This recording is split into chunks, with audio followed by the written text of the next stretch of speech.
la historia de la epidemiología. Lo primero que decía es de que los daños a la salud son consecuencia del castigo divino. Y ahí vino alguien a decirnos de que no era así. ¿Quién fue? ¿Quién fue? ¿Hipócrates? No. Hipócrates, pues, ¿no? Hipócrates. No es así. Son los factores ambientales, son los factores relacionados con la higiene, los aspectos relacionados con los buenos hábitos de salud que van a explicar la ocurrencia de los daños. Luego de ahí planteó este tema también, ¿no? Él fue el que planteó el tema de que las emanaciones pestilentes son las que producen, son la causa de la enfermedad. Y esas emanaciones pestilentes son denominadas zodiacas. Estos conceptos pues prevalecieron hasta el siglo XIX, hasta que aparece este señor que también hemos revisado, ¿cierto? ¿Se acuerdan? A Luis Pasteur, con quien se inicia el tema de la identificación de los microbios. Posteriormente vamos a tener a Roberto Koch, que lo relaciona con la ocurrencia de ciertas enfermedades y nos van a plantear los famosos postulados de Koch, y que van a ser el sustento de lo que vamos a conocer como la única causalidad en epidemiología. ¿Por qué es importante que conozcamos las causas de las enfermedades? Evidentemente, si nosotros conocemos las causas de las enfermedades, vamos a poder prevenir. Y cuando hablo del concepto de prevención, englobo los conceptos de prevención primordial, prevención primaria, prevención secundaria, prevención terciaria, que hemos revisado también. Y en ese contexto, el tema de prevención, hablamos del diagnóstico, prevención secundaria, y volvemos a retomar el concepto de lo que fue pruebas diagnósticas, ¿no? Entonces miren, todos los conceptos que vamos revisando a lo largo del curso están entrelazados. Por eso les digo, no pueden olvidarse de lo que revisamos en la clase anterior o la subsiguiente.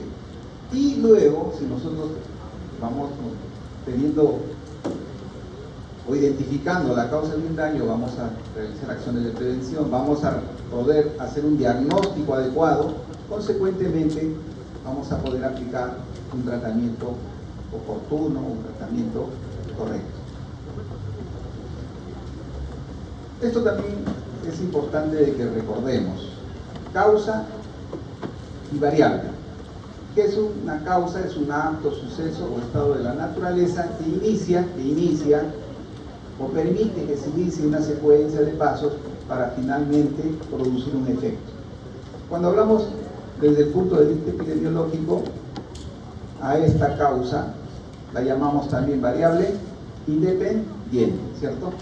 Y a este efecto vamos a denominar variable dependiente. Entonces, cuando hablemos del concepto de la variable independiente, desde el punto de vista estadístico, vamos a estar relacionando este concepto de variable independiente con causa y la variable dependiente con el concepto de efecto, causa y efecto. Por eso ponemos acá causas y variables: causa independiente, variable independiente, causa, variable dependiente, efecto.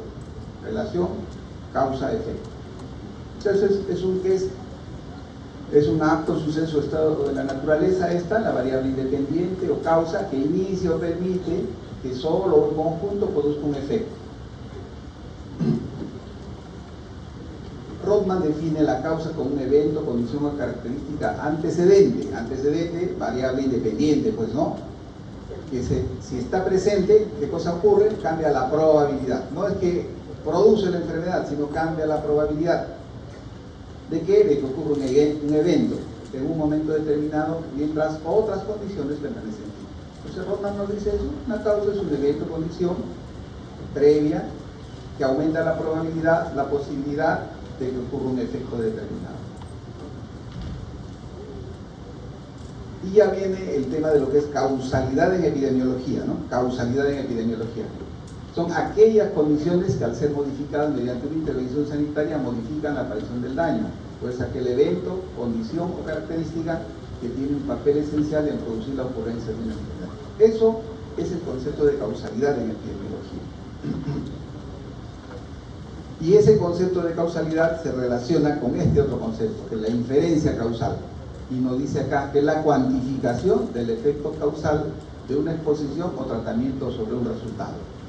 Y también nos dice que son los procesos de pensamiento y métodos que evalúan si existe una relación de causa a efecto, ¿no? De causa a efecto, o que estiman la magnitud de una relación causal mediante alguna medida de efecto. Entonces aquí hay varios conceptos que hemos trabajado ya a lo largo de las 5 clases previas.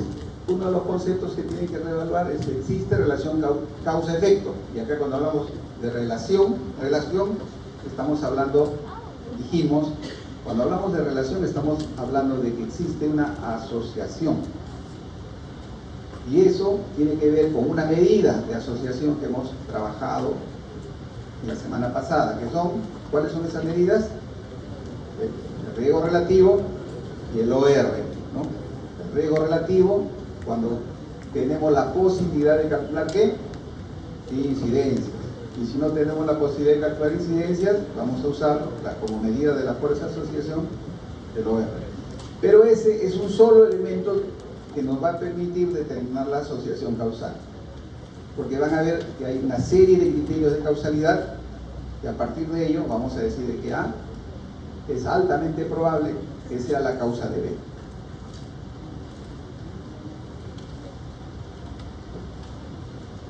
Este es otro concepto que no deben olvidar, el concepto de causa necesaria y causa suficiente.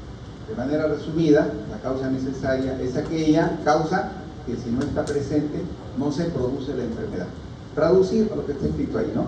Causa necesaria es aquella causa que si no está presente no se produce la enfermedad. Y causa suficiente es aquella que por sí sola produce la enfermedad. ¿Ya? Causa necesaria es que si no está presente no se produce la enfermedad. Y causa suficiente es aquella que por sí sola produce la enfermedad. Y aquí está, dice, tenemos todas estas condiciones cuando relacionamos la causa necesaria y la causa suficiente. Por eso les hemos puesto X, ¿no? O sea, la causa necesaria y causa suficiente.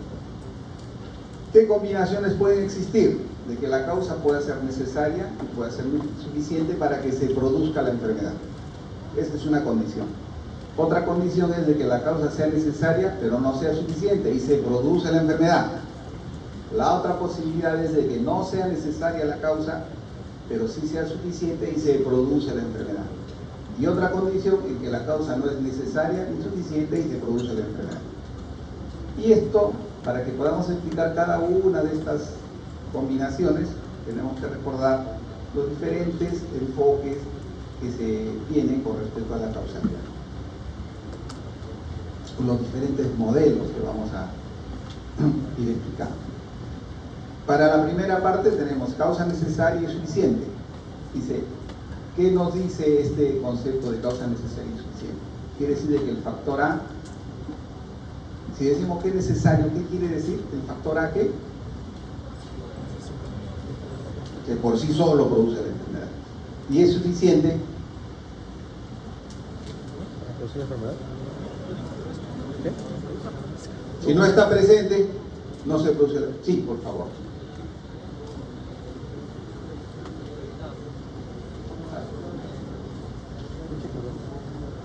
Sí, sí, sí. La comisión, por favor. Claro, así es. Ahora practicamos. Acá está bien su pregunta, ¿no? Me dice, profesor, usted definió la causa necesaria, es aquella causa que si no está presente no se produce la enfermedad. Y la causa suficiente es aquella que por sí sola produce la enfermedad, ¿cierto?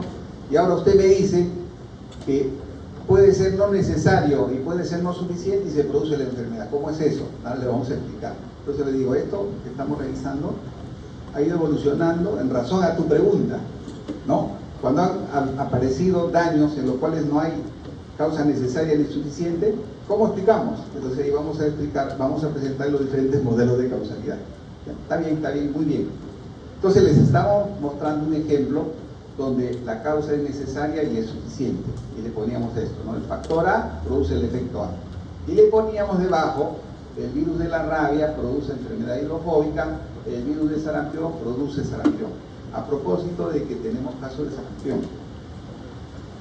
Se han detectado en Puno hay 2 casitos de sarampión, una señorita de 20 años y una niña o un niño de 4 años.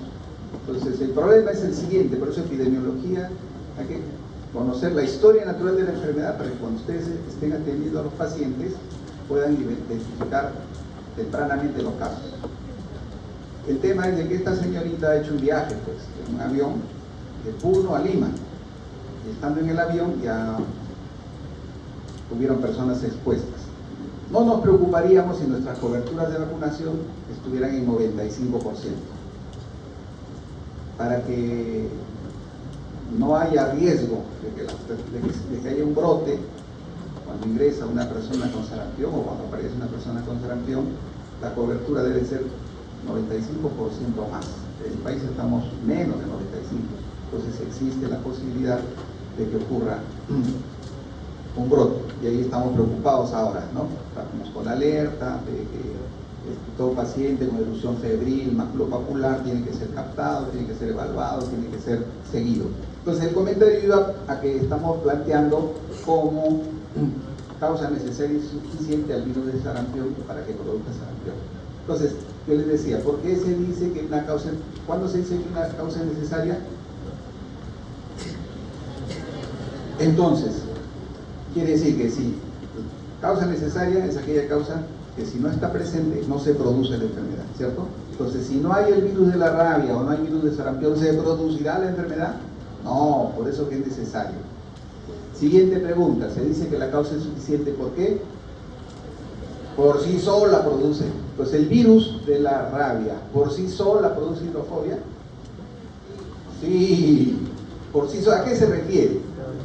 ¿Cuál es el concepto de por sí sola? No importa nada más, ¿no? Entonces, independientemente, un perro con rabia muerde a una persona de nivel socioeconómico alto, doctor, que vive en las mejores condiciones, y ese mismo perro muerde a una persona pobre, que vive en hacinamiento. ¿A quién le dará rabia? A los dos, pues, ¿no? Por eso que el virus de la rabia es suficiente, no necesita otros factores para que se produzca la enfermedad. Lo mismo aplica para el tema del virus del sarampión. Miren, estos dos ejemplos, sí, por favor. ¿Perdón? No necesita otros factores para que se produzca la enfermedad. Les voy a poner un ejemplo más exagerado. Este perro con rabia muerde al papa, ¿no? El papa está súper cuidado, pues, ¿no? Come bien, duerme bien, etcétera, etcétera, en las mejores condiciones. Pero le muerde un perro con rabia, es suficiente el virus de la rabia para que le produzca la enfermedad. No necesita otra condición. A eso se refiere de que la causa es suficiente.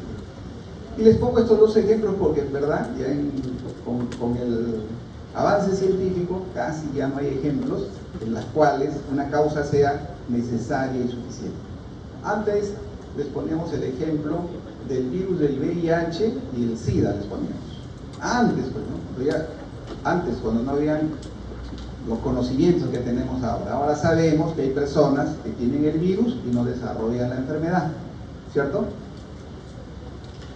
Entonces no puede ser suficiente el virus del VIH para que produzca el virus del inmunodeficiencia para producir VIH. Por eso lo hemos retirado. Seguramente si revisan las clases de años 10, 15 años atrás, poníamos como otro ejemplo la asociación entre el virus del VIH y la presencia de SIDA como el virus del VIH como causa necesaria y como causa suficiente. Entonces, y esto vayan recordando, porque esto se va a correlacionar con los diferentes modelos de causalidad. Causa necesaria, ahí viene el otro ejemplo, causa necesaria pero no suficiente. A eso se refiere que hay un factor A que si no está presente, no hay enfermedad. Y en este contexto ya estamos hablando de que la unión del factor A, el factor B y el factor C se va a convertir en un complejo suficiente. Entonces, este ejemplo nos dice causa necesaria pero no suficiente. Tenemos al factor A, que es necesario, pero solo no va a producir el efecto, ¿cierto? Por eso que no es suficiente. Va a necesitar del factor B y del factor C. Entonces, unidos la causa necesaria con el factor B y el factor C van a producir el efecto. Y ya van a ver que esto tiene un nombre cuando analicemos los modelos de causalidad. Pero recuerden, o sea, ¿qué es lo que quiero que recuerden? El concepto de lo que es causa necesaria y causa suficiente. Y que hay enfermedades que se producen en las cuales la causa puede ser necesaria y suficiente. La causa puede ser necesaria, pero no puede ser suficiente, como este ejemplo. Y acá les traigo de la aplicación, tuberculosis. Y ahí aplicamos pobreza, hacinamiento. Puede haber pobreza, hacinamiento, analfabetismo, todo lo que ustedes quieran, pero si no hay el bacilo de Koch, no se va a producir la tuberculosis. Por eso que, teniendo pobreza y hacinamiento, y teniendo esta causa necesaria, se va a producir la tuberculosis. Si yo retiro el bacilo de Koch, ¿se producirá la tuberculosis? No, por eso que es necesario. ¿Solo el bacilo de Koch producirá la enfermedad? No, porque no es suficiente. Y eso tiene que ver con la inmunidad, pues, ¿no? O sea, nosotros, por ejemplo, nos infectamos con el bacilo de la tuberculosis. Cuando nuestras defensas disminuyen, vamos a desarrollar la enfermedad. Y disminuye por muchos factores. A veces no por pobreza, a veces no por hacinamiento, sino a veces porque nos queremos poner bellos, las chicas bellas y hermosas, y comienzan a hacer una dieta rígida. Entonces lo que pasa es que se reactiva el bacilo de Koch y se va a producir la tuberculosis. Ahí está el ejemplo, causa necesaria, pero no es suficiente. Por sí solo el bacilo de Koch no produce la enfermedad. Pero si no está presente, no hay tuberculosis. Causa suficiente, pero no necesaria. Suficiente está el factor A para producir la enfermedad, pero no necesariamente va a producir la enfermedad, porque puede haber otra causa suficiente que produce la enfermedad, o otra causa suficiente que produce la enfermedad. Eso es causa suficiente, pero no necesaria. Por sí sola produce la enfermedad, no causa necesaria, pero yo retiro, se puede producir la enfermedad porque hay otra causa suficiente. Y el ejemplo está acá. La radiación produce leucemia, por sí sola. El benceno causa leucemia, por sí sola. Los campos electromagnéticos producen leucemia por sí sola. Suficiente, no necesaria, porque si no hay radiación puede estar el benceno y va a producir leucemia. No puede estar el benceno, puede estar los campos electromagnéticos y va a producir leucemia. Entonces ahí está la explicación de que la causa puede ser suficiente, pero no necesaria. Entonces el mensaje acá que van viendo ustedes, ¿qué es lo que deben de captar? ¿Qué es una causa necesaria y qué es una causa suficiente? Y con eso forman toda esa tablita que les he mostrado: necesario y suficiente, no necesario, no suficiente, ni necesario ni suficiente, que vamos a ver en el siguiente ejemplo. Las 4 variedades que les hemos puesto, ¿no? Y acá el otro ejemplo de causa suficiente pero no necesaria, como el cigarrillo o el asbesto, el gas radón, que producen cáncer de pulmón. Por sí solos, uno que fuma, no, va a tener cáncer de pulmón. Y acá está el ejemplo, la causa ni necesaria ni suficiente.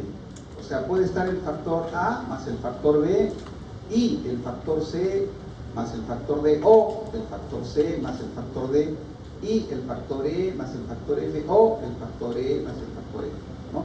Se ha dicho de otra manera: el factor A más el factor B, o el factor C más el factor D, o el factor E más el factor F van a producir enfermedad. O el factor A más B y C y D y E y F va a producir enfermedad. En este escenario, ninguna de las causas es necesaria ni suficiente, pero van a producir enfermedad. Y el ejemplo es este: historia familiar más hipertensión puede producir infarto agudo de miocardio. Y obesidad más tabaquismo va a producir infarto agudo de miocardio. Y estrés más colesterol va a producir infarto agudo de miocardio. O historia familiar más hipertensión, o obesidad y tabaquismo, o estrés más colesterol van a producir infarto agudo de miocardio. En este escenario, la historia familiar, la hipertensión arterial no son ni necesarios ni suficientes. En conjunto van a formar lo que ya vamos a conocer después, la red de causalidad. Entonces, en este primer momento lo que les he querido plantear es que recuerden de que existe causa necesaria y causa suficiente. Que la causalidad puede ser explicada por la presencia de que la causa es necesaria y suficiente. La causa puede ser no necesaria pero suficiente, puede ser necesaria pero no suficiente, o puede ser ni necesaria ni suficiente y va a producir enfermedad. Y esto ha ido evolucionando, como van a ver ustedes, de acuerdo a lo que hemos ido aprendiendo, ¿no? Antes se podía explicar que un microbio producía la enfermedad, pero ya vimos qué lectura hemos realizado. La primera lectura que hemos hecho, ¿se acuerdan en el seminario? Pelagra, ¿no? ¿Se dan cuenta? Entonces, ya no se podía explicar la presencia de pelagra por un modelo unicausal, que había un microbio y producía la enfermedad. No, entonces vamos a tener que aplicar nuestros conocimientos o ampliar nuestros conocimientos y crear modelos de causalidad para poder explicar la ocurrencia de los daños. Sí, por favor.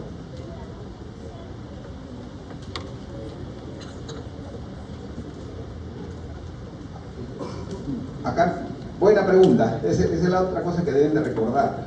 Dice, su compañera dice, pero profesor, si no es necesaria ni es suficiente, ¿hay la posibilidad de que no se presente la enfermedad? Sí, pues, porque ¿qué le dije en una de las transparencias iniciales? Aumenta la probabilidad. Y vuelvo a decir nuevamente, la epidemiología no es una ciencia determinista. Y les pongo siempre el ejemplo: tú fumas, entonces vas a tener cáncer. O la otra, ¿no? Digo, tú no estudias y vas a jalar epidemiología. La probabilidad que jales es del 90%, ¿no? Y el 10% que apruebes. Tú estudias, la probabilidad que apruebes es del 99%, pero hay un 1% que desapruebes. Que es así, la epidemiología, ya poniéndolo en el campo práctico, ¿no? La epidemiología también. Recuerden, la epidemiología es una ciencia probabilística. Y yo ya les digo, por eso me preocupo de que asistan, porque la probabilidad de que jale el que no asiste es mayor que la de que asiste. ¿Por qué? Porque también hay personas que asisten y desaprueban. Porque la idea no es que yo me siente y caliente la mesa, la silla, sino que escuche, atienda, tome nota, pregunte, intervenga. Pero si yo vengo y me siento al fondo y estoy leyendo fisiología, o sea, el hecho de sentarte en el aula y tener 14 sesiones presentes no asegura que apruebes el curso. Asegura de que vienes a clase. ¿Ya? Entonces, igual es esto, muy bien, pregunta. Entonces, no es que porque está presente ya se produce. Vamos a ver que hay un modelo de causalidad que se planteó eso, pues, al inicio, eso que decíamos, ¿no? El microbio produce la enfermedad, pero luego vimos de que no es así. ¿Por qué? Porque yo puedo tener el microbio y no desarrollar la enfermedad. Puedo ser un portador asintomático. Bien, entonces ahí llegamos a estos modelos de causalidad. Acá faltó uno, ¿no? Uno de los modelos que vamos a ver de manera adicional, que es lo que se pretende que apliquemos ese modelo, ¿no? Ya se ha trascendido, ya no hablamos del modelo probabilístico, sino hablamos de un modelo donde las causas y los efectos se van a ir combinando, van a ser causas en algún momento, efectos en otro momento causas, en otro momento efectos. ¿Ya? Entonces, modelo determinista puro, modelo determinista modificado, modelo multicausal y modelo probabilístico. Por eso les decía, es importante que recuerden lo que les hemos dicho inicialmente, porque ya si entienden eso, esto se entiende rapidito. ¿Por qué? Porque el modelo determinista puro nos dice que la causa es necesaria y suficiente. Eso dice el modelo determinista. Entonces, cuando ustedes quieran identificar si el modelo es determinista puro, la causa tiene que ser necesaria y tiene que ser suficiente. Si la causa es necesaria y es suficiente, decimos, este modelo de causalidad responde al modelo determinista puro. Y yo ya les puse el ejemplo, hay poquísimos ejemplos, uno de ellos es el de la rabia y el otro que les he puesto es del sarampión, ¿no? Y eso es lo que les estoy poniendo acá, dice, para decir de que el modelo responde al modelo determinista puro, la causa tiene que ser necesaria y la causa tiene que ser suficiente. Si la causa es necesaria y suficiente, decimos que el modelo responde al modelo determinista puro. Y ahí les he puesto, ya han revisado ustedes seguro en microbiología, pues los postulados de Koch. Roberto Koch nos planteó y nos dijo que se tenía que cumplir una serie de postulados para decir que A es la causa de B. Y ese modelo sustentaba el modelo determinista puro. Y nos decía, miren lo que decía, la causa tiene que ser necesaria, y para que la causa sea necesaria, él decía, el agente debe estar presente en todos los casos de la enfermedad. Si estás enfermo de tifoidea, tienes que tener el microbio de la tifoidea. Si tienes tuberculosis, tienes que identificarse el bacilo tuberculoso. Si tienes fiebre amarilla, tengo que identificar el virus de la fiebre amarilla. Eso nos decía Roberto Koch. El otro elemento de su postulado era que había especificidad de efecto, o sea, un microbio producía una sola enfermedad, no producía otra enfermedad. El agente producía una enfermedad y eso le llamaban especificidad de efecto. El otro concepto que nos planteaba es que el microbio debería ser una causa suficiente, es decir, entraba el microbio y a todos y producía enfermedad en el 100% de los casos.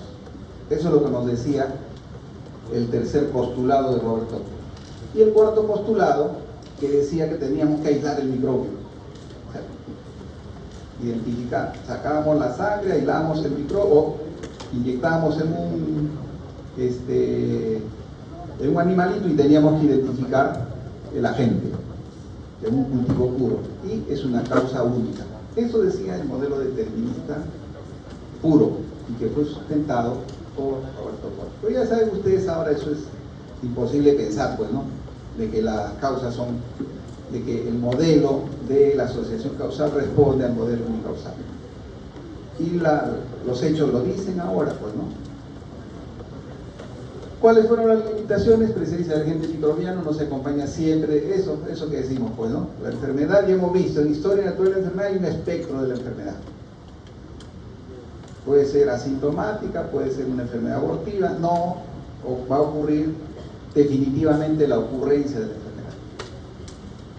Hay un gran número de evidencias que ciertos factores de riesgo producen más de un efecto patológico, ¿no? Y eso lo vemos sobre todo con las enfermedades no transmisibles, o también con el tema de la hepatitis B. La hepatitis B no solamente de hepatitis, puede dar también cáncer hepático, ¿no? No incluye en los postulados de Koch el tema del portador asintomático. Y ya vamos a ver en la clase que viene que había una famosa portadora asintomática de fiebre tifoidea, la famosa María tifoidea, ¿no? Toda una historia, ya la vamos a recordar. Pero eso no reconocía los postulados de Koch, esa era una limitación, que no incluía el concepto de portador asintomático. Entonces, como avanza la ciencia, decimos, y ahora aparecen enfermedades, ¿y cómo las explicamos? Tuberculosis, ¿cómo vamos a explicar? Tuberculosis es una causa necesaria, es una causa suficiente. Decimos que es necesaria, pero no es suficiente. ¿Y cómo explicamos? Entonces, en razón al avance del conocimiento científico, el ser humano tiene que generar otros modelos de causalidad. Y ese modelo de causalidad se denomina el modelo determinista modificado. Entonces hemos hablado del determinista puro, causa necesaria y causa suficiente. Tiene que estar presente. O sea, la causa tiene que ser necesaria y suficiente para decir que es determinista puro. Pero hay enfermedades en las cuales no ocurre esa condición. Entonces, para explicar esa condición, aparece el modelo determinista modificado. Y el modelo determinista modificado nos dice que existe una causa necesaria para que se produzca la enfermedad, pero que esa causa necesaria no es suficiente para que produzca la enfermedad. Entonces, aparecen causas contribuyentes o componentes. La suma de las causas contribuyentes o componentes más la causa necesaria van a conformar el complejo suficiente. Miren lo que les voy diciendo, cuando les pongo el examen dicen, no, pero profesor, no es así. Esto es el modelo determinista puro. Recuerden, cuando hablamos del modelo determinista puro es causa necesaria y causa suficiente, ¿cierto? Cuando hablamos del modelo determinista modificado, hablamos de una causa necesaria, hablamos de causas contribuyentes o componentes, y la suma de la causa necesaria más las causas componentes o contribuyentes conforman el complejo suficiente. Dicho de otra manera, para que se produzca la enfermedad tiene que estar el PAI completo. Si le falta la E, no se va a producir la enfermedad. Mucho peor si le falta la A, puede tener B, C, D, E, pero no tiene A, no se va a producir la enfermedad. Para que se produzca la enfermedad tiene que estar completo el PAI. Y esto se llama complejo suficiente. Esa es la característica del modelo determinista modificado, que ya no nos habla de una causa suficiente, sino nos habla de un complejo suficiente. Y el complejo suficiente está constituido por una causa necesaria más las causas componentes o contribuyentes. ¿Está bien? Entonces acá tendríamos 1, 2, 3 conjuntos suficientes, que son las condiciones mínimas que inician un proceso mórbido o que inician una enfermedad. Entonces acá tendríamos 3 complejos, o 3 conjuntos suficientes. El conjunto suficiente 1, el conjunto suficiente 2, el conjunto suficiente 3, que van a producir la enfermedad. Para que se produzca tiene que estar el vaso lleno. Si no está el vaso lleno, no se va a producir la enfermedad. Y acá, a ver, vamos a recordar. Y esto es pues el ejemplo. Miren, si ustedes hacen el análisis ahora de la mayoría de enfermedades, van a responder a este modelo determinista modificado. Dice, vamos a analizar el modelo de causalidad de dengue, por ejemplo, ¿no? Entonces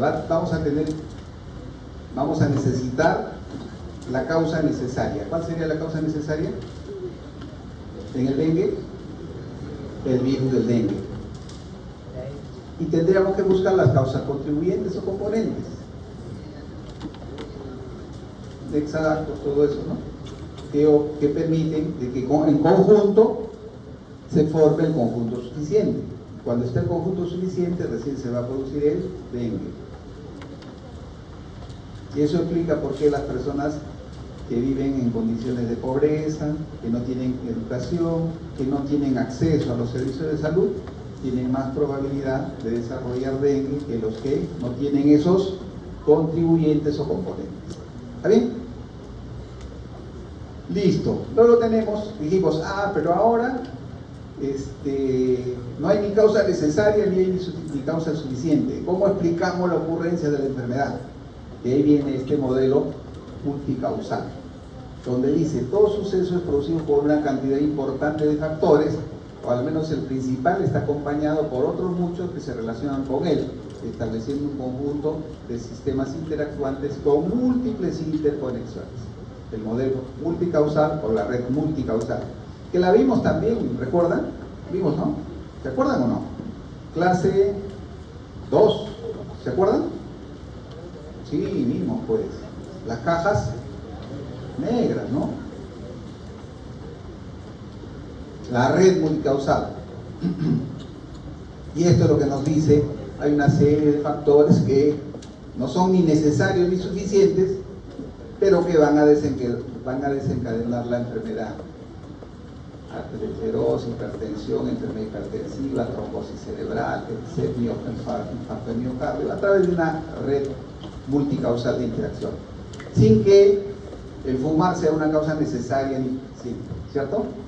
Sin que la hiperlipidemia sea una causa necesaria ni suficiente, sin que el factor hereditario sea una causa necesaria ni suficiente. Entonces ya tenemos explicado modelo determinista puro, sustentado en los postulados de Koch, el modelo determinista modificado planteado por Rotman y el modelo multicausal, donde no existen ni causas necesarias ni causas suficientes. Y para poder aterrizar esto, ahí planteamos el modelo probabilístico. Si hablamos del modelo determinista modificado, tenemos que aplicar estos conceptos del modelo probabilístico, donde vamos a decirle que la causalidad está relacionada con el concepto de inferencia causal. Y el modelo probabilístico nos habla de que existen factores de riesgo, que son aquellos que están asociados con la mayor probabilidad de que ocurra una enfermedad. Entonces el modelo probabilístico nos va a identificar cuál es el factor de riesgo que está más fuertemente relacionado con la ocurrencia de un daño. Y ahí tenemos que recordar esto también. Cuando se dice que un factor es un factor de riesgo. Primero, si se observa que el factor de riesgo covaría con la enfermedad. Aumenta el factor de riesgo, aumenta el daño. Y ahí miren, ya con estos conceptos ya vamos entrando a ir introduciéndonos a los criterios de causalidad. Cuando decimos se debe observar que covaría con la enfermedad, estamos hablando de un concepto de causalidad llamada relación dosis-respuesta. Aumenta el factor de riesgo, aumenta el daño, el riesgo de que ocurra el daño. Luego dice, la presencia del factor de riesgo debe preceder a la ocurrencia de la enfermedad. Otro criterio de causalidad, que lo vamos a revisar con calma, es el criterio de causalidad llamada temporalidad. La causa precede al efecto. Y luego, la asociación observada no debe ser atribuida a ninguna fuente de error. Error sistemático me refiero. Y cuando digo error sistemático, ¿a qué me estoy refiriendo? El error sistemático es el sesgo. Es el sesgo. El error sistemático es el sesgo.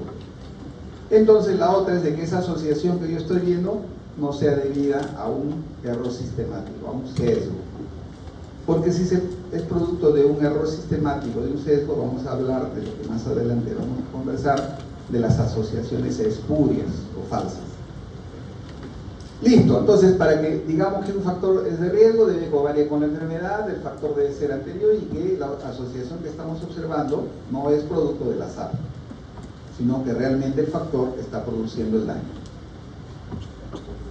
El modelo probabilístico, como dice acá, se basa en aceptar que para la mayoría de las enfermedades es imposible predecir si una persona dada la desarrollará o no, pero sí es posible asignar a cada sujeto una probabilidad que desarrolle. Pues, nuevamente, el modelo probabilístico lo que nos dice, ¿cuál es la probabilidad que tienes tú de desarrollar el evento?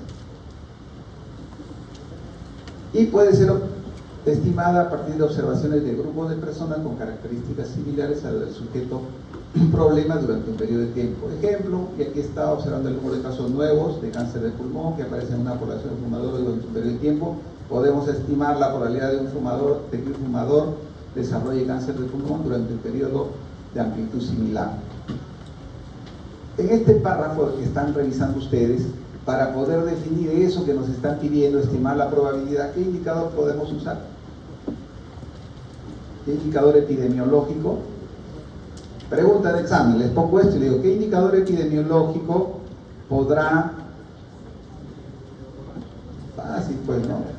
Facilito. Dice, observando el número de casos nuevos, a partir de ahí ya. Incidencia. Entonces, la incidencia, la tasa de incidencia acumulada nos va a permitir determinar el riesgo de enfermar que tiene una persona.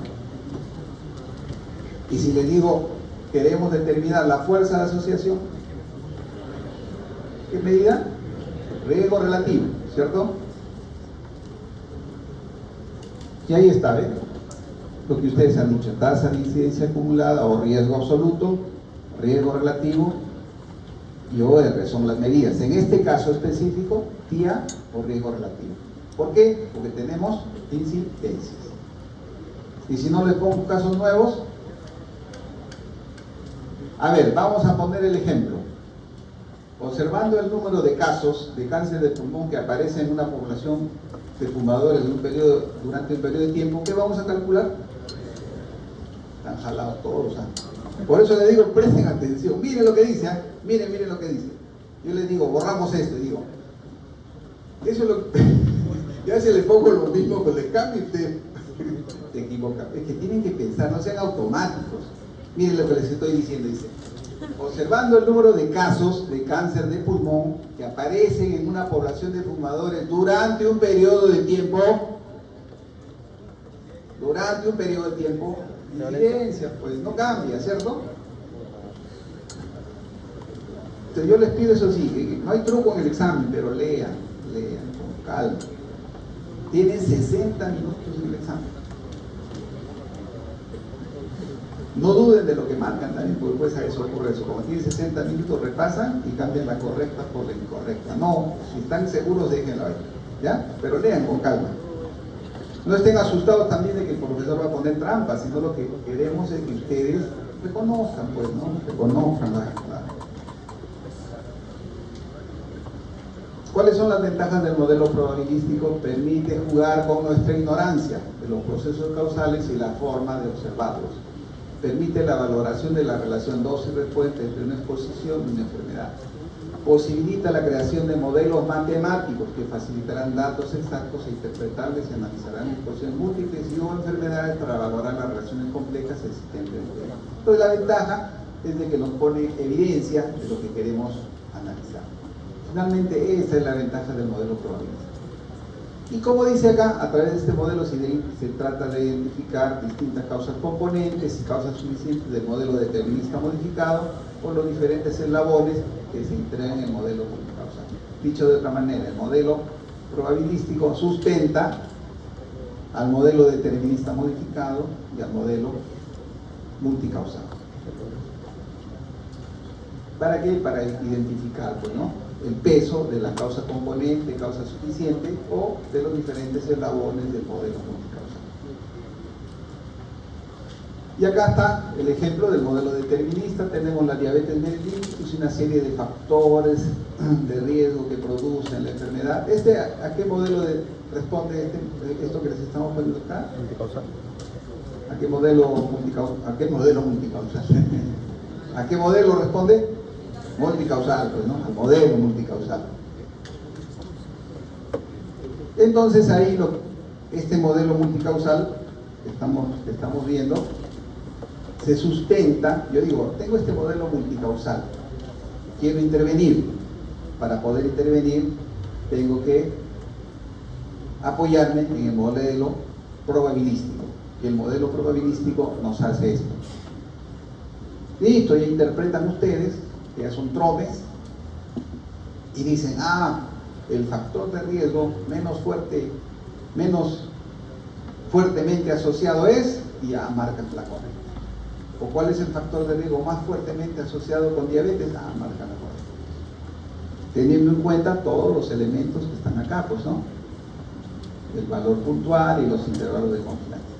Si les pregunto, ¿cuál es aquel factor que es más preciso? Que la medida obtenida es más precisa, también van a poder determinar, ¿cierto? Listo, ya eso. Ya ustedes definen. Hipertensión arterial, me dicen acá. Listo. 5.89 con 2.88, 11.70.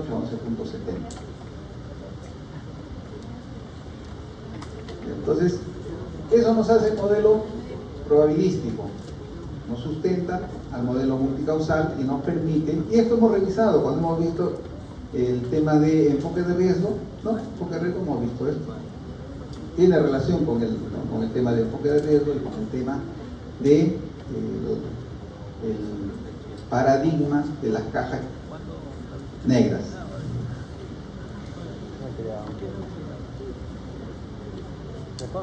Esto les he traído como ejemplo para que revisen qué es lo que se calculó. Pues, ¿no? Tenemos casos, tenemos controles, los que tienen antecedentes, y se calculó el OR para uno de los valores. Entonces, ¿cuál es el mensaje que les voy dando? Es el siguiente. Yo les puedo poner, yo no sé qué profesor les dice qué cosa les puedo poner, ¿no? Pero pese a ello me preocupo porque después en el examen hay problemas.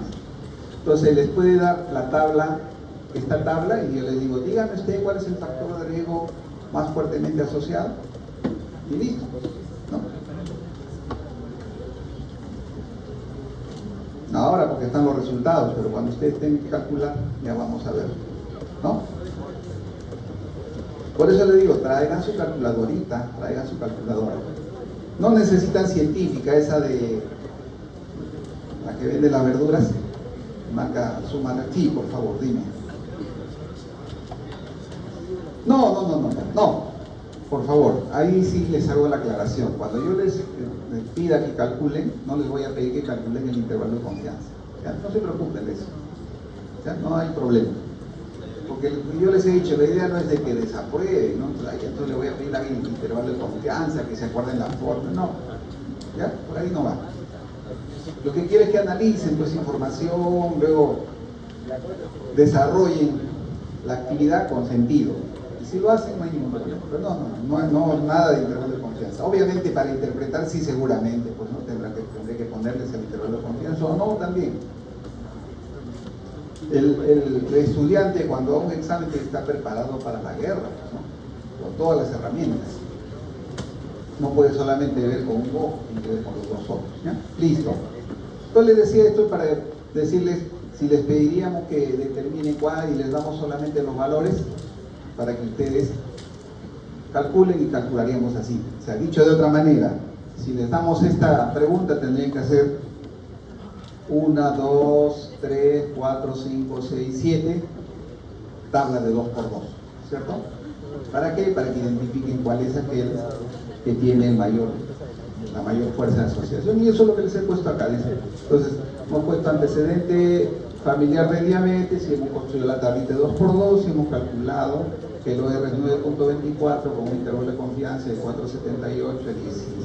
17.87. ¿No va a salir igual? No. Sí, igual. Tiene que salir.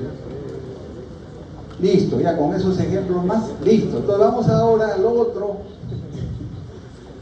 modelo que se plantea actualmente, que lamentablemente no tiene todavía el uso que se le da a los otros modelos, por lo que ya vamos a mencionar más adelante. ¿Qué plantea este modelo? Plantea esto de acá. La causalidad compleja nos dice de que la causalidad no es ni única ni es múltiple, dice, ¿no? La causalidad es compleja. Cuando nos dice que estamos hablando, esto ya es modelo unicausal, ¿no? Modelo multicausal. No, dice, no es ni unicausal ni multicausal, sino es compleja. Y nos dice que hay un ecosistema interactivo donde las variables se retroalimentan continuamente en un nuevo paradigma. Y es el paradigma de la causalidad compleja. ¿Cuál es el punto de partida? La transformación y la integración del saber contemporáneo, o sea, el conocimiento actual, más la relación de entendimiento de los principios del caos, vamos a decir, del orden y del desorden. Eso nos plantea la causalidad compleja. Y se sustenta en 3 pilares. El primer pilar que dice la relación dialógica entre el orden y el desorden. Existe una relación de diálogo entre los principios del orden y del desorden. O sea, no es una cosa estable, la causa y hay un efecto. No hay múltiples causas y hay un efecto. No dice que de repente hay causas y hay efectos, y esos mismos efectos pueden convertirse en causas de esos efectos. Eso es lo que nos dice. Y hay un diálogo entre ese orden y ese desorden. Además nos dice que estos principios son concurrentes y antagónicos. El caos y la estructura no se anulan, dialogan para sostener el sistema. Si bien hay un caos, pero este caos no es para que se peleen, sino para que interactúe y luego sostengan el sistema, este sistema de la causalidad compleja. El otro pilar dice el proceso recursivo, es decir, lo que les mencionaba, los productos y los efectos son al mismo tiempo causas y productores de aquellos que los producen. Parece un trabalengua, ¿no? Pero lo que nos quiere decir que los efectos pueden ser productos y los productos pueden ser efectos. O las causas pueden ocasionar productos o los productos pueden ocasionar causas. Eso es lo que nos dice. Y eso se va a lograr hacia el infinito, por eso nos dice es un bucle infinito. El proceso se continúa a sí mismo un número de veces indefinido. Y el otro pilar, el principio hologramático. Dice, a similitud de la física, el menor punto de la imagen del holograma contiene casi la totalidad de la información del objeto representado. Entonces, una partecita enfocada nos da la imagen del todo y nos habla de la escala fractal. La parte está en el todo y el todo está contenido en la parte. Si bien la causalidad es un tema filosófico, y esto lo complica aún más, ¿no? Este modelo de causalidad compleja. Y acá está el resumen de lo que les hemos dicho de los tres principios. Es dialógico, recursivo y es hologramático. Y están las definiciones que ya las hemos comentado, ¿no? Y lo que dice acá, la causalidad compleja exige abandonar las flechas unidireccionales para adoptar una visión ecosistémica e integrada de la salud y la enfermedad. Dicho de otra manera, la salud no es tan simple como lo estamos viendo todavía. Y de repente por eso es que no resolvemos los grandes problemas que existen, los grandes problemas desde la perspectiva de la salud pública.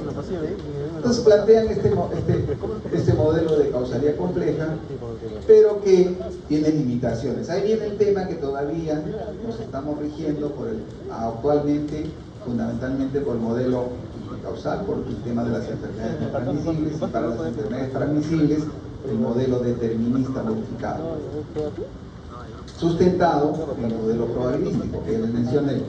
¿Por qué? Porque este modelo de causalidad compleja tiene limitaciones.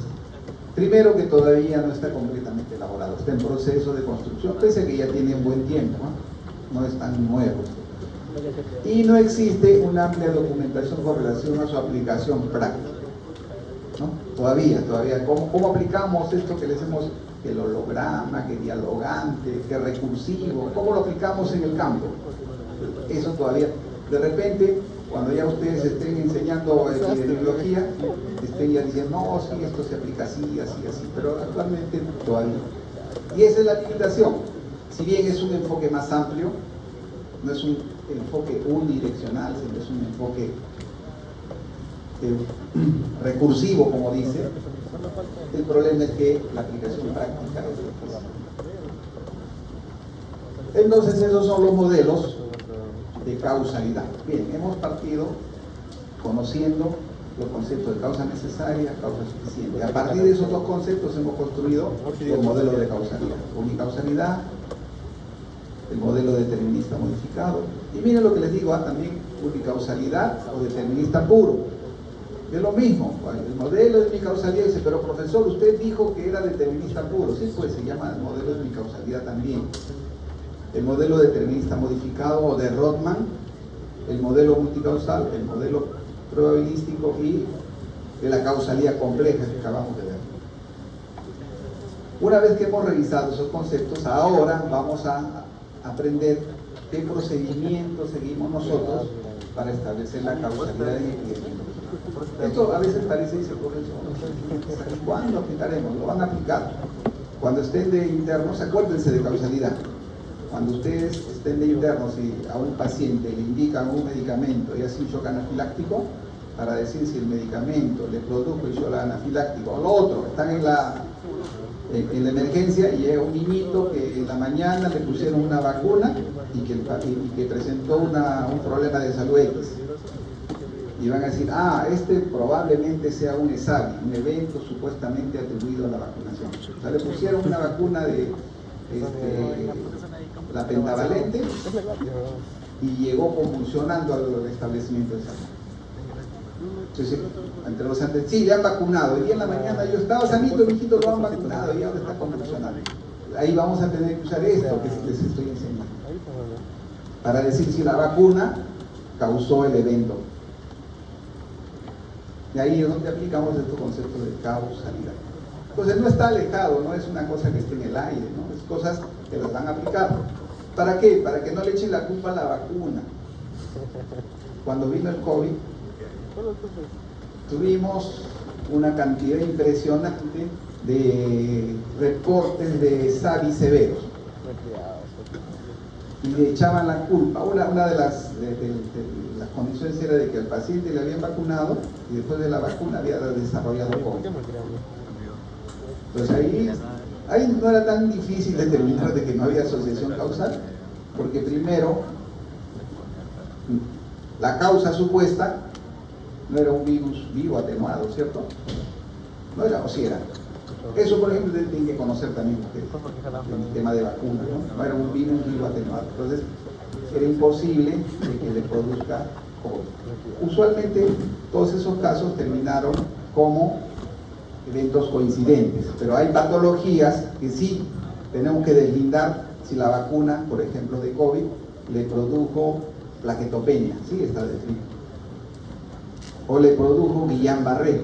Tenemos que hacer el análisis de causalidad y ahí vamos a utilizar estos criterios de causalidad. Y para eso hay una técnica, pues, ¿no? Primero, establecer la relación de asociación. Y cuando yo les pongo ahí la relación de asociación, ¿cómo determinarían la relación de asociación? Ya, RR. ¿Quién más? ¿Quién más lo dice? ¿Cómo determina la relación de asociación? OR. ¿Qué más? Razón de prevalencia. ¿Ya? Ya. Entonces, si yo les hubiese tomado el examen antes de explicar eso, están jalados también. ¿Qué dice ahí? ¿Qué dice ahí? Pues por eso lean, yo les he repetido en la semana pasada, les he dicho, diferencien las medidas de asociación de las medidas de la fuerza de asociación. ¿Les dije o no? Sí, pues, ¿y qué dice ahí? Ya, pues sí. ¿Qué usamos? Las medidas estadísticas. Punto. ¿Cuál? La que corresponda. ¿De acuerdo a qué? A la variable, pues, ¿no? ¿Cierto? Entonces, lo primero que debemos determinar cuando analizamos una asociación causal, primero si existe esto que nos está diciendo, relación de asociación. No nos está diciendo establecemos la fuerza de asociación, ¿cierto? La relación de asociación. ¿A través de qué? De las medidas estadísticas de asociación. O simplemente de las medidas de asociación. Porque si yo digo de las medidas de asociación, todos estamos entendiendo que son las medidas estadísticas, ¿no? En cambio, si yo digo a través de las medidas de la fuerza de asociación, digo es ORRR o razón de prevalencia. Ya está. Listo. Pero miren lo que dice ahí. Y por eso yo les decía, a veces ustedes hacen su tesis, ¿no? Dice, se identificó que tal condición estaba asociada estadísticamente. Y cuando concluyen, hay asociación causal entre el factor y la ocurrencia de tal. ¿Y no es así? Porque lo primero que tenemos que determinar es si existe asociación. Pero miren, les he puesto ahí en negrita. No basta la existencia de relación de asociación para inferir que uno de los dos elementos asociados tengan carácter o condición de factor causal. Por eso les digo, causalidad en epidemiología no está limitada a una medida de asociación. ¿Está bien? Listo. Y cuando hacemos el análisis de causalidad, tenemos que, y la asociación, tenemos que identificar este tipo de asociación estadística, asociación indirecta y asociación artificial o espuria, ¿no? Asociación estadística, ya lo que hemos visto, pues, ¿no? Dice ahí significancia estadística. ¿A través de qué? De las pruebas que ustedes quieran. Las que quieran. Chi cuadrado, prueba exacta de Fisher, T de Stewart, las no paramétricas. ¿De qué va a depender eso? De la variable por que yo trabajo, ¿no? Si es variable cualitativa, es variable cuantitativa, tiene distribución normal, no tiene distribución normal, etcétera, etcétera, etcétera. Luego, la otra condición, si hay una asociación indirecta, el factor y la enfermedad se asocian solo porque se relacionan con cierta afección subyacente común, y la otra, que no sea una asociación artificial o espuria. O sea, si es una asociación indirecta o artificial, no tenemos que considerar que existe una asociación estadística, ¿no? Evidentemente, esta... A ver, sí, pregunta. Diga nomás, si tienen dudas, pregunten, yo no me incomodo. Levantan la mano y yo les contesto, todo lo que pueda contestarles, obviamente, ¿no? Si no sé, yo les he dicho también, voy y leo, y la próxima les digo. Entonces, les decía, lo que tenemos que buscar es que exista asociación estadística, pero que esta asociación estadística no sea una asociación artificial o espuria, pues, ¿no? Eso es importante también, porque yo puedo determinar que existe asociación estadística entre, usar paraguas en el invierno y presencia de infección respiratoria. Sí, hay asociación entre usar paraguas y que tengamos infección respiratoria aguda. Pues esa sería una asociación espuria, pues, o falsa, ¿cierto? Listo. Y esto es lo que estamos refiriéndonos en relación a este primer punto, asociación estadística. Ya esto están, revisen con calma, seguramente que lo han revisado. Ya este concepto se aplica en relación a lo que vimos en la clase anterior. El valor del chi cuadrado calculado con respecto al chi cuadrado tabular, ¿cierto? Si el chi cuadrado calculado es mayor que el chi cuadrado tabular, entonces el resultado es estadísticamente simple. Y ya les he traído esto para que recuerden. Acá es el área de no rechazo de la hipótesis y acá es el área de rechazo de la hipótesis. Entonces el punto, el chi cuadrado tabular es esto, 3.84. Por eso yo les decía, si el valor es mayor de 3.84, entonces rechazo de la hipótesis nula. Por lo tanto, el p-valor, si es con 95% de confianza, es menor de 0.05. Por lo tanto, es estadísticamente simple. Y este es el ejemplo que les hemos traído, dice, el chi cuadrado calculado es 2.56. ¿Hay o no hay asociación estadística? No hay asociación estadística. Entonces, no rechazo la hipótesis nula. ¿Cierto? ¿Está bien? No rechazo, no es que acepto la hipótesis alternativa. En estadística no se habla así, ¿no? ¿Rechazo o no rechazo la hipótesis nula? ¿Está bien? Ya está. Listo. Entonces, si les pregunto algo de esto, 20 todo, ¿cierto? Claro. Asociación indirecta, tenemos, dice, la dieta produce infarto agudo de miocardio. No, no es la dieta. Hay una variable intermedia que se llama el incremento de las lipoproteínas de baja densidad, ¿no? DLDL con respecto a HDL. Entonces esta es una variable intermedia, no es que la dieta per se, sino el incremento de las lipoproteínas de baja densidad van a producir infarto de miocardio. Y acá tenemos el ejemplo de una asociación espuria. Dice, no, oye, me siento cansado, seguro el antibiótico que he tomado ha sido muy fuerte, ¿no? Por eso que me está produciendo este tema. Esa es una asociación espuria, cuando decimos que el antibiótico es muy fuerte, y van a escuchar a los pacientes decir eso, le dicen, tengo un antibiótico muy fuerte y por eso está un poco débil. Entonces, perdón.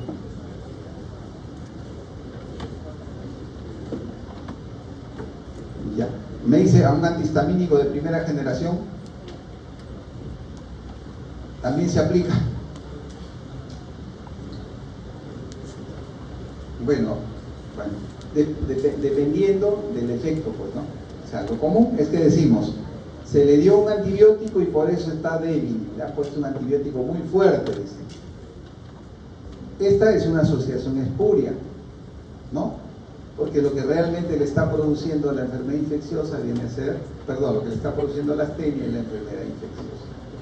A eso nos referimos con una asociación espuria, falsa. O el ejemplo que les puse, pues, ¿no? Más gráfico, usar en invierno se usa paraguas y eso se va a relacionar con que hay infección respiratoria aguda más frecuente. Entonces, yo puedo demostrar asociación estadística entre usar paraguas y la presencia de infección respiratoria aguda. Cuando realmente lo que está condicionando es el cambio en la temperatura, pero no el cambio en la temperatura per se también, pues ya ustedes saben, creo que conversamos con ustedes, ¿no? El cambio de temperatura per se no produce una enfermedad estacional, sino las condiciones que genera ese cambio estacional, como es el hacinamiento, como es cerrar las ventanas, como es la baja de la temperatura, que produce también afectación de los mecanismos de defensa del organismo, ¿no? Es decir, el movimiento ciliar. Entonces, esta es una asociación espuria, falsa. Entonces, cuando nosotros hacemos un análisis de causalidad, lo primero que tenemos que determinar es que existe asociación estadística, ¿cierto? Y para asegurarnos de que esa asociación estadística no es una asociación espuria, tenemos que hacer este análisis previo. Primero, que no existan problemas de selección, o sea, dicho de otra manera, que no exista sesgo de selección, ¿está bien? Y para eso usamos métodos aleatorios. O sea, ¿cómo controlamos el sesgo de selección? Para asegurar que la asociación no es espuria, sino es una asociación estadística a través del uso de métodos aleatorios. El otro elemento que debemos analizar es: no existen factores de distorsión que invaliden la comparación entre grupos. Para evitar que exista diferencia entre los grupos, lo que tenemos que hacer, ¿cómo controlamos o cómo hacemos de que no haya diferencias? A través del emparejamiento o matching o análisis de subgrupos.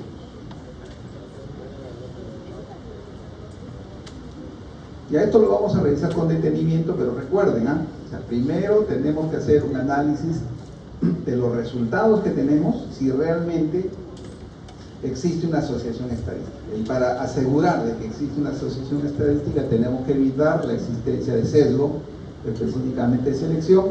Para eso usamos métodos aleatorios. Esto, si lo traducimos de una palabra, sería evitar confusores. En esta palabra, evitar confusores. Y para evitar confusores tenemos que hacer emparejamiento cuando estamos haciendo el protocolo, y si ya tenemos los resultados, tenemos que hacer análisis de subgrupos, llamado de análisis estratificado. ¿Ya? El otro elemento dice: las observaciones hayan sido realizadas con precisión en la medición y con objetividad del observador. Para que la medición sea precisa, ¿qué debemos hacer? ¿Qué debemos hacer? Y dice: usted quiere que su medida epidemiológica sea precisa en la investigación que está desarrollando. ¿Qué cosas tenemos que hacer para que la medición sea precisa? Les he dicho también, por eso yo digo, ¿qué tenemos que hacer? Y lo han hecho, por eso digo, ya a veces yo un poquito me preocupo, porque eso lo hemos hecho en teoría y lo hemos hecho en práctica. Lo que pasa es que en la práctica también se lo hace el chat, pues. ¿Qué hicimos? ¿Qué hacemos para que una medida sea precisa? No. Otra posibilidad. Definir operacionalmente la variable. ¿Le dije o no? Le dije. Miren, la definición operacional de la variable permite que la medida sea exacta y sea precisa, les dije. ¿Por qué? Porque a través de la definición operacional vamos a construir nuestro instrumento de recolección.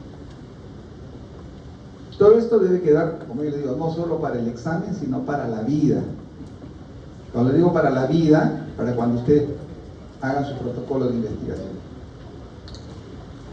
Y cuando los evaluemos, respondan bien.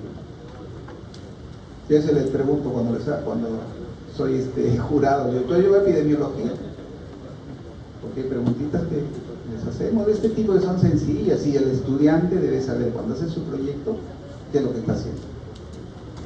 Y a veces decimos, va a tener que rehacer, pues, con el dolor de nuestro corazón. No pasa. Y es penoso, ¿no? Para ustedes y para nosotros también, pues, nos sentimos mal cuando decimos, no está bien el informe de tesis. Entonces, miren, cuando ustedes quieren medir con precisión, dijimos, definición operacional de la variable. Y esto de acá es para que la medición sea objetiva, utilizar procedimientos ciegos, ¿no? para que no haya sesgo ¿de qué? De información, pues, ¿no? Uno era sesgo de selección, el sesgo de información. Porque si yo soy, por ejemplo, yo quiero demostrar de qué es causa de B y no uso procedimiento ciego, puedo sesgar mi observación y decir, ah, no, sí, mira, ve, sí tiene hipertensión. O cuando pregunto, ¿usted toma un antihipertensivo? No. ¿Está seguro que no toma? Ah, bueno, sí, me acuerdo, sí, tiene razón, ¿no? Entonces, para no sesgar, recojo la información y por lo tanto evitar el sesgo de información, usamos también procedimientos ciegos. La otra situación, se ha medido la probabilidad de que el azar explique la concordancia o diferencias entre los resultados, de eso también tenemos que asegurarnos. Si determinamos que la probabilidad es elevada, desechar la asociación encontrada o aumentar el tamaño de los grupos de observación, ¿no? Para disminuir esta probabilidad de que el azar explique la concordancia y diferencia entre los resultados. Entonces, una vez que hemos hecho todo eso, recién vamos a hacer el análisis de causalidad. No es que ya tengo una asociación estadística y inicio. No, esta asociación estadística es real o es espuria.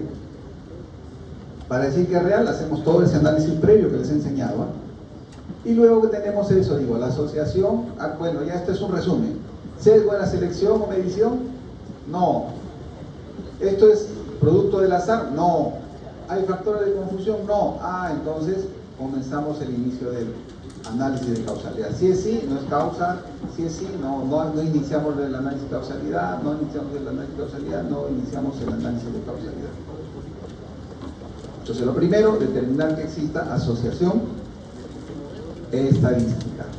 Y luego que hemos determinado, sí, hay asociación estadística y esta asociación no es espuria, pues aplicamos los criterios de causalidad. Esto está en el libro de Veiga y Jorbonita, los que han revisado. Seguramente que todos han revisado. Y si no revisen, porque yo digo, vienen preguntas de los...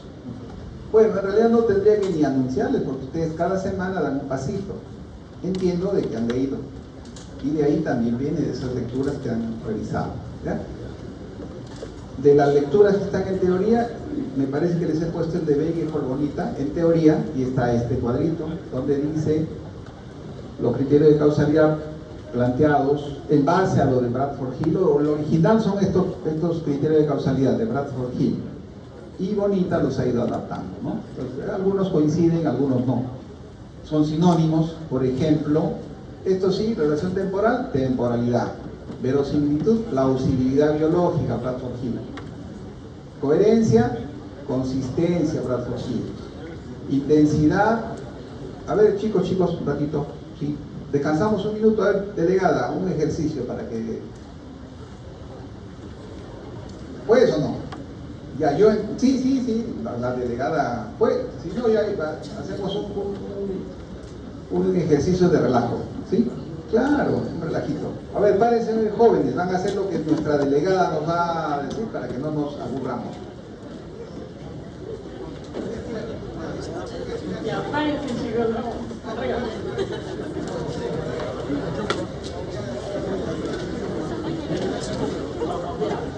¿Me siguen ya?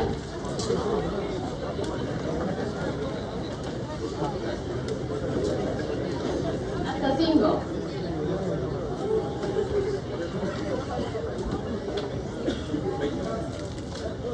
Cambio al otro lado.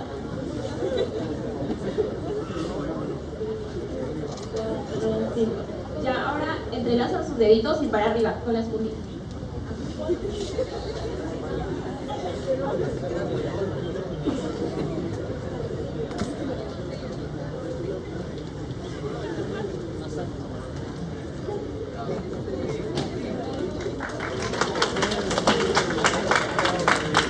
Bien, para recuperar la atención, sí, yo entiendo, es un poquito para todos, para el profesor y para ustedes también. Entonces les decía de que hay denominaciones que le pone Veiga y Jorbonita con relación a lo que nos plantea Bradford Hill, ¿no? Nos habíamos quedado acá, coherencia o consistencia, intensidad, fuerza de asociación, dice Bradford Hill, relación dosis-respuesta o gradiente biológica, Reversibilidad es lo mismo. Diseño de estudio, dice Bonita. Y Bonita le pone, van a ver diseño de estudio y acá le pone evidencia experimental. Ponemos diseño de estudio porque van a ver que los diseños de estudio no necesariamente se tiene que tener una evidencia experimental, porque hay cosas en las cuales para determinar una asociación causal no se puede hacer un experimento humano, ¿no? Pero Bradford Hill decía de que debe haber una evidencia experimental, es decir, que deberían haber resultados de ensayos clínicos fundamentalmente, pero a veces no se puede, pues, ¿no? Luego, consideraciones de los datos empíricos, lo dice Bonita, y él decía analogía. Bradford Hill hablaba de especificidad y Bonita no nos decía nada, ¿no? Entonces, para que no haya confusión. Esto también es importante que recuerden lo que él les decía, ¿no, profesor? Si cumple 3, ¿es o no es causal? Cumple 6, ¿es o no es causal? Entonces, como dice acá, no existe método matemático para establecer el grado de causalidad. La causalidad no puede probarse, miren lo que dice todavía, la causalidad no puede probarse estrictamente, sino solo inferirse con un grado mayor o menor de seguridad. Eso tengan presente. Ya no es 3, 6, de 7 cumple 3, o cumple 2, si no es, no puede probarse estrictamente, solo inferimos. Y ahí tenemos, ya he puesto en rojito y para cada uno de temporalidad o relación temporal, la causa debe preceder al efecto. Obvio, ¿no? Obvio. Y a partir de ello, vamos viendo de que hay diseños que me permiten determinar temporalidad. Y yo sin decirles, le pusieron la inyección primero, o le dieron el medicamento, o ocurrió tal evento previamente, puedo decir si existe o no relación temporal, dependiendo de qué, del diseño. Y eso es lo que se les está pidiendo en el ejercicio de la próxima semana, de que ustedes, con la información que les hemos dado, identifiquen si existe asociación causal. Y para determinar si existe asociación causal, tienen que aplicar los criterios de causalidad. Y a cada criterio que digan si cumple, le tienen que poner el sustento, ¿por qué si cumple? ¿Con qué? Con la información que tienen, con la información que se les ha dado. Plausibilidad biológica o verosimilitud, cuando es compatible con los conocimientos más avanzados. A veces no hay verosimilitud. Consistencia o coherencia, observaciones repetidas. Fuerza, asociación, intensidad, ahí está lo que ya les hemos hablado. Fuerza, asociación o intensidad. Gradiente biológica o relación dosis y respuesta. Reversibilidad y evidencia experimental o diseño de estudio. Y miren las preguntas que se tienen que responder afirmativamente para decir si se cumple el criterio de causalidad. Entonces ya tienen acá la respuesta, mejor dicho, los elementos para dar respuesta a su actividad de la próxima semana. Entonces lo primero, cuando comiencen a analizar la información, no se inventen, no es poner sí, es poner el sí o el no y por qué. Y para que puedan responder sí o no, tienen que hacer esto. Dice, precede la causa al efecto y dice entre paréntesis una condición esencial. Obvio, pues, ¿no? Obvio, como ustedes me decían. Para que yo diga que haya una asociación causal, la causa debe preceder al efecto, pues no va a ser al revés. Los caballos tienen que estar delante de la carreta, no la carreta delante de los caballos. Luego dice, verosimilitud, es compatible la asociación con nuestros conocimientos. Y ahí tenemos que conocer los mecanismos de acción, las pruebas obtenidas en animales de experimentación, por ejemplo. Coherencia, se han obtenido resultados similares en otros estudios. Intensidad, ¿cuál es la fuerza de la asociación entre la causa y el efecto? Le hemos puesto riesgo relativo, pero pónganle acá también la otra, pues, ¿no? OR. Relación dosis y respuesta, se asocia el aumento de la exposición a la causa propuesta con un aumento del efecto. Tengan cuidado, a veces confunden relación dosis y respuesta con reversibilidad. La reversibilidad dice, la eliminación de una causa propuesta da lugar a una reducción del riesgo de enfermedad. En cambio, la relación dosis-respuesta, si aumenta el factor de riesgo, aumenta la enfermedad. La reversibilidad, si yo retiro el factor de riesgo, debe disminuir. Ahí recién digo que hay reversibilidad. Y luego el diseño de estudio, los datos probatorios se basan en diseños adecuados. Este es un ejemplo de temporalidad. La causa presenta el efecto. Fuman, después que fuman, comienzan a aparecer los muertos. La causa precede al efecto, ¿cierto? Este es el ejemplo. Y esto también es importante, no es que fumó hoy día y ya tiene cáncer mañana, no es así, pues, ¿no? O sea, tiene que haber un tiempo suficiente para que la causa produzca el efecto, dependiendo de la gente, obviamente, dependiendo de la gente. Verosimilitud. Dice, una asociación es verosímil y por lo tanto más probablemente causal cuando es compatible con los conocimientos biológicos. ¿Se acuerdan del cólera? ¿Qué decía John Snow? ¿Cuál era la causa del cólera según John Snow? El agua contaminada. ¿Y quién no dijo, quién le dio verosimilitud a ese concepto?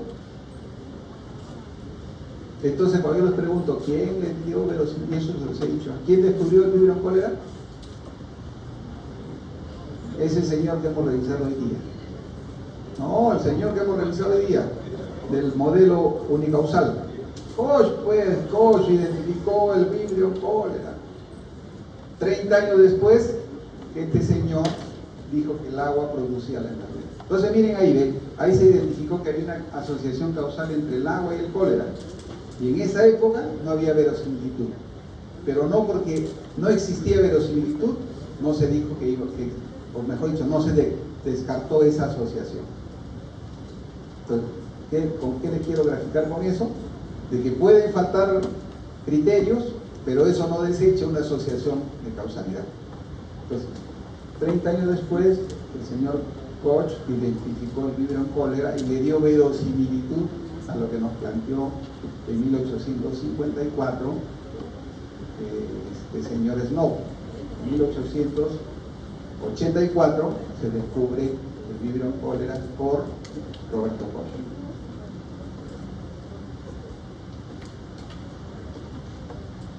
Y acá los otros elementos de verosimilitud, ¿no? Por ejemplo, en el tema de tabaco y cáncer de pulmón, saben ustedes, ya la verosimilitud se sabe, pues no se ha estudiado que hay más de 5.000 productos en el humo del tabaco. Y uno de esos elementos está asociado con cáncer de pulmón. También la asociación entre Helicobacter pylori y úlcera gástrica, o sea, se le dio la verosimilitud identificando que el Helicobacter pylori está asociado con la presencia de úlcera gástrica.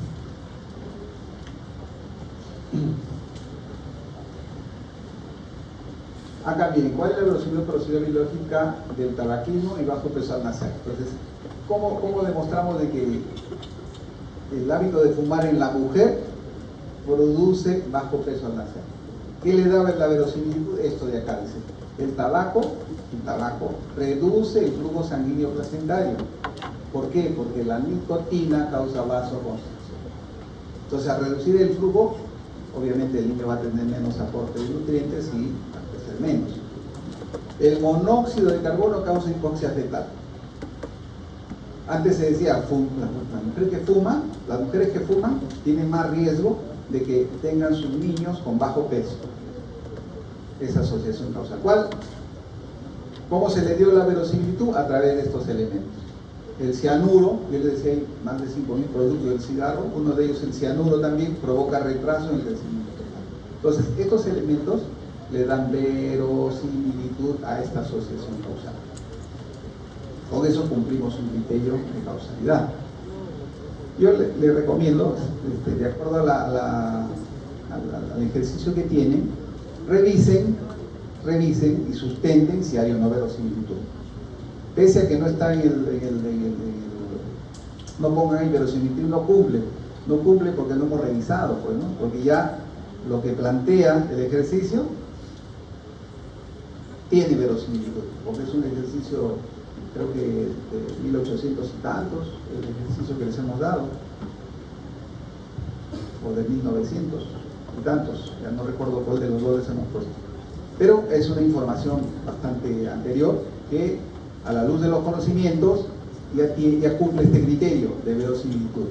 Que lo tienen que investigar ustedes, no solamente decir, sí hay verosimilitud, cuando digan sí cumple, decir sí profesor, porque esta sustancia produce esto, produce esto, produce esto. Y para que respondan a eso tienen que haber leído. Así tienen que sustentar como esto, cuando queremos ver la asociación causal entre el tabaquismo y bajo peso al nacer. Coherencia se demuestra cuando es simple también. Entonces, coherencia, cuando ustedes ven que más de un estudio da resultados similares, decimos que hay coherencia. En mi época teníamos que revisar varios artículos. En la época de ustedes ya no. Con un solo artículo ya está plagada la literatura. De todo ahora es revisiones sistemáticas con metaanálisis. Ya nadie quiere investigar un artículo original, ¿no? No todos nos agarramos, planteamos el problema, la pregunta pico, rebuscamos en la bibliografía y hacemos nuestro artículo. Que no es fácil, pero es,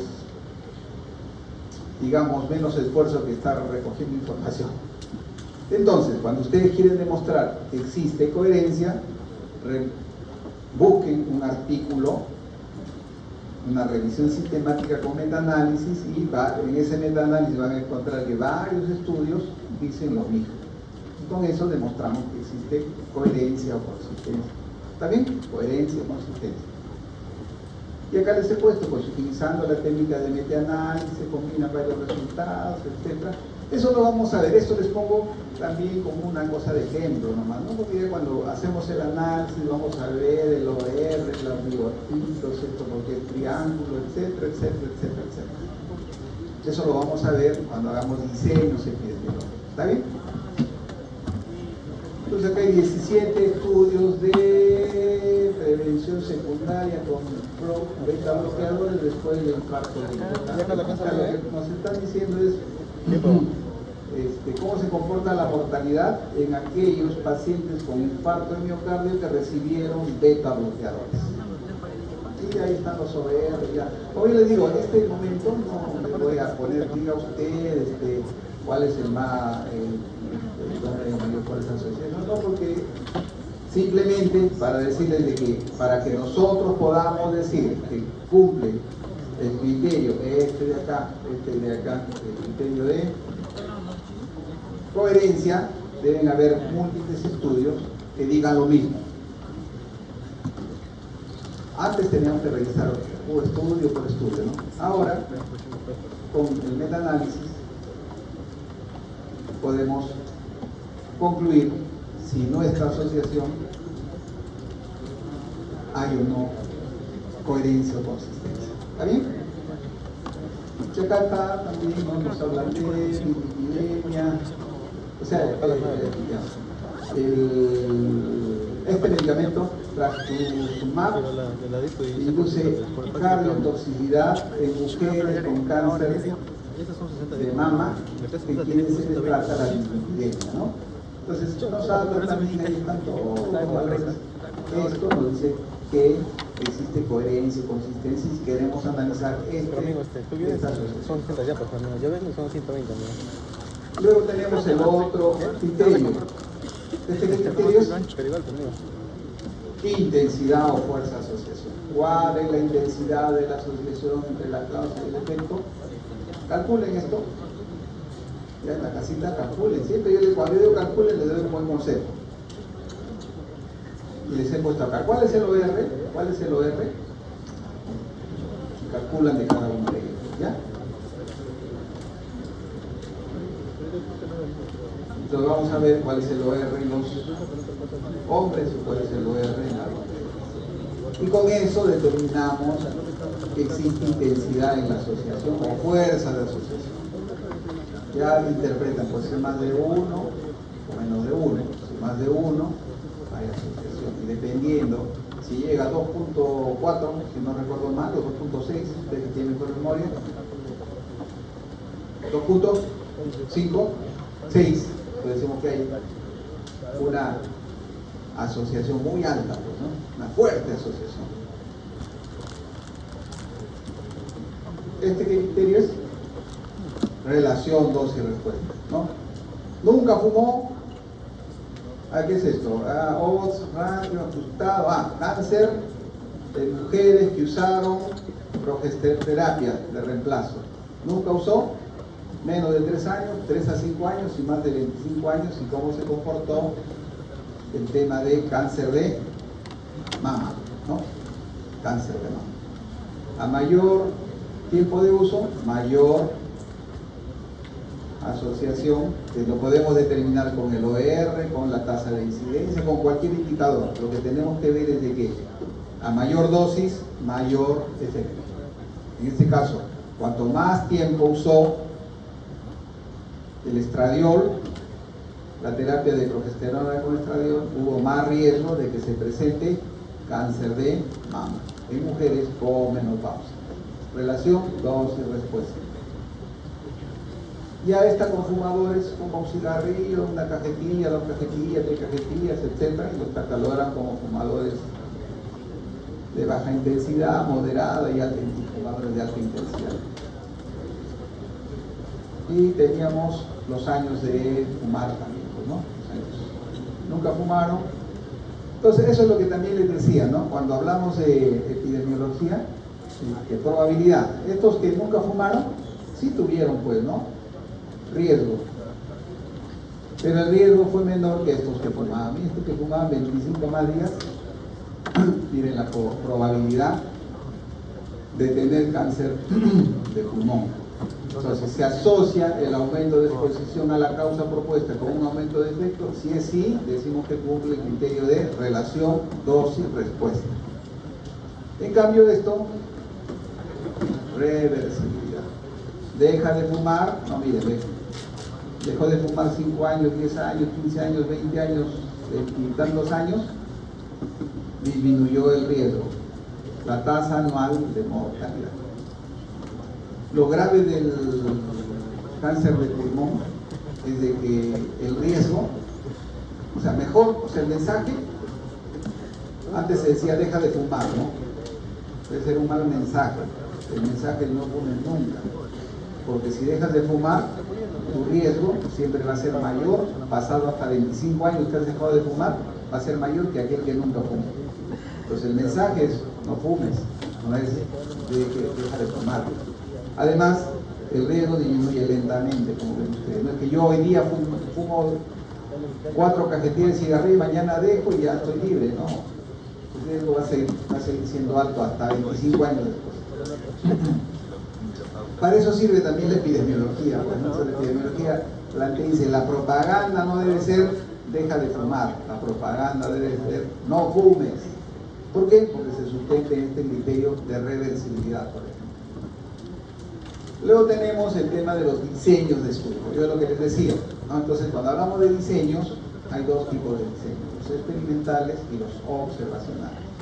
Los diseños experimentales son los mejores diseños para demostrar asociación causal. Pero eso es un poco difícil de desarrollar, esos diseños experimentales, pues no seres humanos. Sino que si fuma, a ver qué te pasa. O te voy a irradiar, a ver qué pasa. No se puede. Entonces, en ese escenario aparecen los diseños observacionales. Y los diseños observacionales, los mejores diseños observacionales, es el diseño de corte con H. Corte, no de corte. No corte la torta, sino corte, ¿no? Y en esos estudios de corte vamos a poder determinar qué indicador, qué indicador epidemiológico se calcula en los estudios de corte, qué indicador epidemiológico, los estudios de corte, incidencia, pero no pueden decirme eso. Entonces, si yo puedo calcular incidencia, ¿qué criterio de causalidad voy a poder demostrar con esos diseños? Uno, que ya dijo su compañera, temporalidad. El otro, fuerza asociación. Listo. Por eso que cuando hablamos de los estudios observacionales, el mejor diseño observacional para determinar asociación causal se llama estudio de corte. ¿Ya? Pero en términos generales de todos los diseños, el experimental, pues obviamente.